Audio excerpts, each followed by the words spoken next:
கட்டடக்கலை உணவைப் போல செட்டிநாடு பலகாரங்களும் தனி சிறப்பு வாய்ந்தவை. தீபாவளியை முன்னிட்டு விற்பனைக்கு வந்துள்ள செட்டிநாடு பலகாரங்கள் குறித்து பார்க்கலாம்.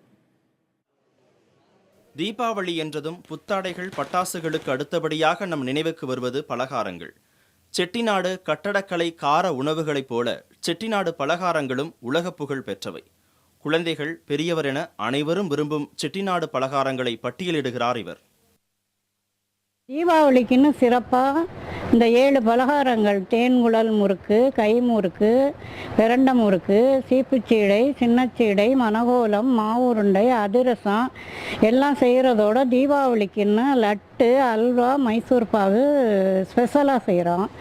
எல்லாமே குவாலிட்டியோட நல்ல ஆட்களை வைத்து நன்றாக செய்கிறதுனால எல்லாரும் விரும்பி தேடி வந்து நல்லா வாங்குறாங்க.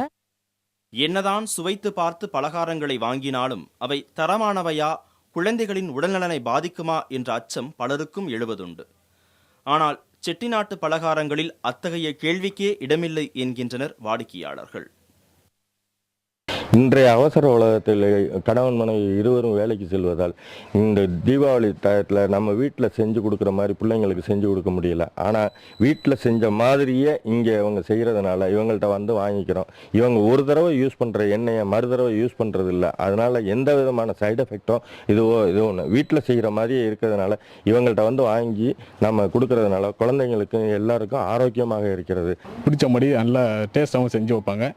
நாங்கள் அதனால் என் ஃப்ரெண்டு, நாங்கள் எல்லோரும் ஒரு கம்பெனியில் வேலை பார்க்குறோம். என் ஃப்ரெண்டு, எங்கள் ஓனர் எல்லாருமே இங்கே தான் வந்து ஆர்டர் பண்ணியிருக்காங்க. இப்போ நான் அதை ஆர்டர் பண்ணி அந்த ஸ்நாக்ஸ் வாங்குறதுக்காக வந்திருக்கேன். செட்டிநாடு பலகாரங்களை மொத்தமாக ஆர்டர் செய்தும் பலர் வாங்கிச் செல்கின்றனர். தமிழர்கள் மட்டுமல்லாது பிற மாநிலங்களை சேர்ந்தவர்களும் வெளிநாட்டவரும் செட்டிநாடு பலகாரங்களை விரும்பி வாங்கிச் செல்கின்றனர்.